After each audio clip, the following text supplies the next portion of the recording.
Viewers welcome back in our program जी। Doctor साहब सारे को ईमेल आई है मैं क्विकली जिन्हां दे मैसेज ने वीर अमरीक सिंह वो कहंदे ने केजरीवाल बारे जो तुसीं कहा मैं ਉਹਦੇ ਨਾਲ 100% सहमत है। मैं ਉਹਦੇ फेसबुक ਤੇ मैसेज भी ਛੱਡਿਆ जी। ਸੁੱਖੀ ਪੰਨੂ, ਜੁਝਾਰ ਵਿਰਕ, ਸ਼ਜ਼ੀਨ ਬਲੋਚ, ਮਨਿੰਦਰ ਸਿੰਘ, ਸਾਕਿਬ ਨਿਜ਼ਾਮ ਜਾਂ ਨਾਜ਼ਮ, ਆਨਸ ਸੱਤੀ, ਸਤਿੰਦਰ ਸਿੰਘ, ਨਵਤੇਜ ਥਿੰਦ, ਇਹ ਸਾਰੇ ਫਤਿਹ ਭੇਜਦੇ ਨੇ ਔਰ ਪ੍ਰੋਗਰਾਮ ਦੀ ਤਾਰੀਫ ਕਰਦੇ ਜੀ। ਡਾਕਟਰ ਸਾਹਿਬ ਦਾ ਬਹੁਤ ਬਹੁਤ ਸ਼ੁਕਰੀਆ। ਸਾਡੇ ਕੋਲ ਈਮੇਲ ਆਈ ਹੈ ਫਿਲਾਸਫੀਕਲ ਨਾਮ ਦੀ ਆਈਡੀ ਤੋਂ। ਇਹਨਾਂ ਦੀ ਲਿਖਤ ਦਾ ਵਿਸ਼ਾ ਹੈ ਪੰਜਾਬ ਸਫਰਸ ਬਿਕਾਜ਼ ਆਫ ਇੰਡੀਅਨ ਜਿੰਗੋਇਜ਼ਮ।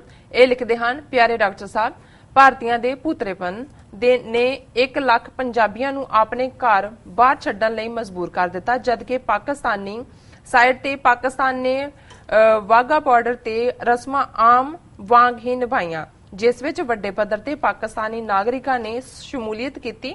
ਇਸ ਸਭ ਤੋਂ ਸਿੱਧ ਹੁੰਦਾ ਹੈ ਕਿ ਪੰਜਾਬ ਨਾਲ ਲੱਗਦੇ ਅੰਤਰਰਾਸ਼ਟਰੀ ਬਾਰਡਰ ਤੇ ਸਥਿਤੀ ਨੂੰ ਹੋਰ ਖਰਾਬ ਕਰਨ ਦੀ ਪਾਕਿਸਤਾਨ ਦੀ ਕੋਈ ਮਨਸ਼ਾ ਨਹੀਂ ਹੈ।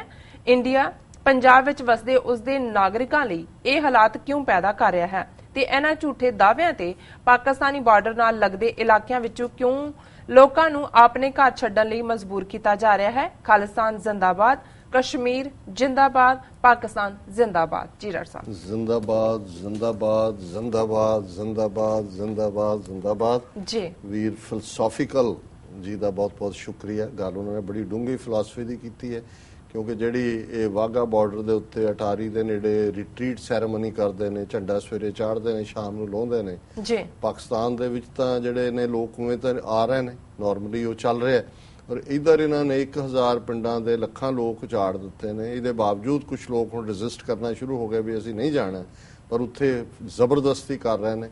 बादल कहंदा जी ये क्योंकि होम मिनिस्ट्री दे नाल ने कहा है ते मैं उन्हां दा हुक्म मान रहा। ये क्यों हो रहा है? ज़ाहिर है कि भी पाकिस्तान दे विच दूजे पासे पंजाब वल भी और इधर कश्मीर च भी लाइफ आम वांग है। सो ये जिहड़ी एक पैनिक स्थिति क्रिएट करना है, ये सियासी लाहा वोटां दा चोणां पंजाब दे विच दूसरियां थावां ते ऑलरेडी अमित शाह दा बयान सी कि जी हुण सानूं चोणां दे विच बहुत फायदा होएगा। मोदी ने अपना दसता है कि वाकई उहदा 56 इंच दा सीन है। और पंजाब च जो कुछ बॉर्डर एरियाज दे विच और उत्थे लोकां दे आ रहा है कि भी बंबियां तो मोटरां चोरी हो रही ने, पक्कियां फसलां लोग जिहड़े ने वो छड्ड के गए ने, उत्थे जिहड़ा उन्हां दे घरां चों चीज़ां चुक्कीਆਂ जा रही ने और दुगने तिगने पैसे लारे बना रहे हैं, कोई गैस स्टेशनों के उत्ते, कोई आम दी चीज़ां। सो ये हफड़ा दफड़ी लोगों को हरास करना दूजा।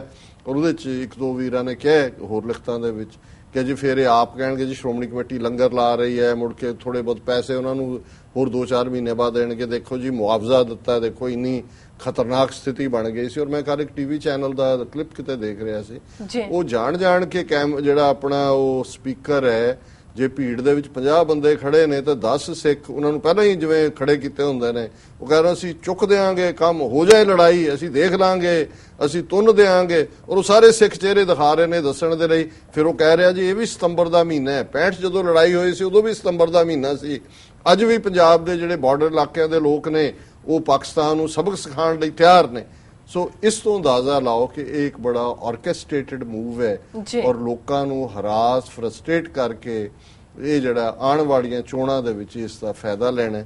पर इस दे उत्ते होर भी लिखतां ने असीं कल दी डिस्कशन दे विच। जी बिल्कुल डॉक्टर साहब, प्रोग्राम दे अखीरले पलां च तुसीं दर्शकां दस दो अज दा विचार। अज दे विचार लई असीं भाई गुरदास जी दे बृज पातशाह रचित कवित नंबर 151 नूं चुणिआ जी। भाई साहब कहंदे ने सतगुर सत, सतगुर के शब्द सत, सत साध संगत है गुरमुख जानिए।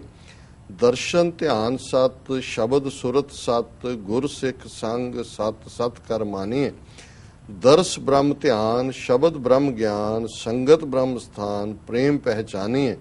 सत रूप सत नाम, सतगुरु ज्ञान ध्यान, काम नेह काम, उन मन उन मानिए जी। हुण इहदे च जिहड़ा गुरु दी संगत दे विच बैठ के रब दे नाल जुड़दा है, रब दी इबादत च रब वर्गे गुणां दा धारनी हुंदा है, उस दे अंदर की तब्दीली हुंदी है कि उस दे जीवन दे अंदर सत कहंदे ने सच्चाई नूं, और वो गुरु दे सत शब्दां नूं सुन के उस दा जीवन साध संगत च बैठ के सत रूप हो जांदा है। उस नूं असीं गुरमुख कहंदे हैं, गुरमुख जानीए। उस दे अंदर जदों वो दर्शन करदा है संगत दे ते उस दे अंदर सत दृढ़ हुंदा है, उस दी सुरत ਸ਼ਬਦ ਦੇ ਨਾਲ ਜੁੜਦੀ ਹੈ, ਸਤ ਦ੍ਰਿੜ ਹੁੰਦਾ ਹੈ। ਔਰ ਗੁਰਸਿੱਖ ਦੀ ਸੰਗਤ ਵੀ ਜਿਹੜੇ ਕਰਦੇ ਨੇ ਸਤ ਸਤ ਕਰ ਮਾਨੀਏ, ਉਹਨਾਂ 'ਚ ਵੀ ਸੱਚ ਦ੍ਰਿੜ ਹੁੰਦਾ ਹੈ, ਕਿਉਂਕਿ ਗੁਰਸਿੱਖ ਦੇ ਆਪਣੇ ਅੰਦਰ ਸੱਚ ਦਾ ਜਲਾਉ ਹੈ। ਦਰਸ ਬ੍ਰਹਮ ਧਿਆਨ, ਸ਼ਬਦ ਬ੍ਰਹਮ ਗਿਆਨ। ਗੁਰਸਿੱਖ ਦੇ ਅੰਦਰ ਉਹ ਬ੍ਰਹਮ ਧਿਆਨ, ਰੱਬ ਦਾ ਹੀ ਧਿਆਨ ਹੁੰਦਾ। ਉਹ ਸਿਰਫ ਤੇ ਸਿਰਫ ਰੱਬ ਦਾ ਰੂਪ ਹੀ ਹਰ ਇੱਕ ਦੇ ਵਿੱਚ ਦੇਖਦਾ ਹੈ।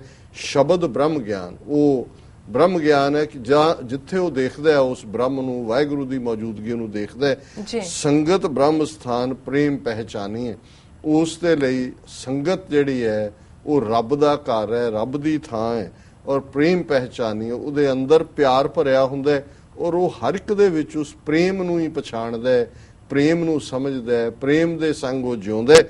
ਸਤ ਰੂਪ ਸਤ ਨਾਮ ਸਤ ਗੁਰ ਗਿਆਨ ਧਿਆਨ, ਕਾਮ ਨਹਿ ਕਾਮ ਉਨ ਮਨ ਉਨ ਮਾਨੀ। ਐਸਾ ਗੁਰਸਿੱਖ ਸਤ ਰੂਪ ਸਤਨਾਮ ਦੇ ਨਾਲ ਜੁੜਿਆ ਹੋਇਆ ਹੈ, ਸਤਿਗੁਰੂ ਦੇ ਗਿਆਨ ਔਰ ਧਿਆਨ, ਕੰਟੈਂਪਲੇਸ਼ਨ ਐਂਡ ਮੈਡੀਟੇਸ਼ਨ, ਉਸ ਦੇ ਰਾਹੀਂ ਉਹਦੇ ਅੰਦਰ ਕੀ ਹੁੰਦਾ ਹੈ, ਕਾਮ ਨਹਿ ਕਾਮ। ਕਾਮ ਕਹਿੰਦੇ ਨੇ ਇੱਛਾ ਨੂੰ, ਡਿਜ਼ਾਇਰ ਨੂੰ, ਲਸਟ ਨੂੰ, ਕਿ ਉਹ ਨਹਿ ਕਾਮ, ਉਹਦੇ ਅੰਦਰੋਂ ਇੱਛਾਵਾਂ ਮੁੱਕ ਜਾਂਦੀਆਂ। ਉਹਦੇ ਅੰਦਰ ਕੋਈ ਦੁਨਿਆਵੀ ਚਾਹਨਾ ਜਿਹੜੀਆਂ ਕਿ ਲੋਕ ਜਿਹਦੇ ਲਈ ਆਪਣਾ ਸਾਰਾ ਜੀਵਨ ਦੌੜ ਦੌੜ ਕੇ ਵਿਅਰਥ ਗਵਾਉਂਦੇ ਨੇ, ਉਹ ਮੁੱਕ ਜਾਂਦੀਆਂ ਨੇ।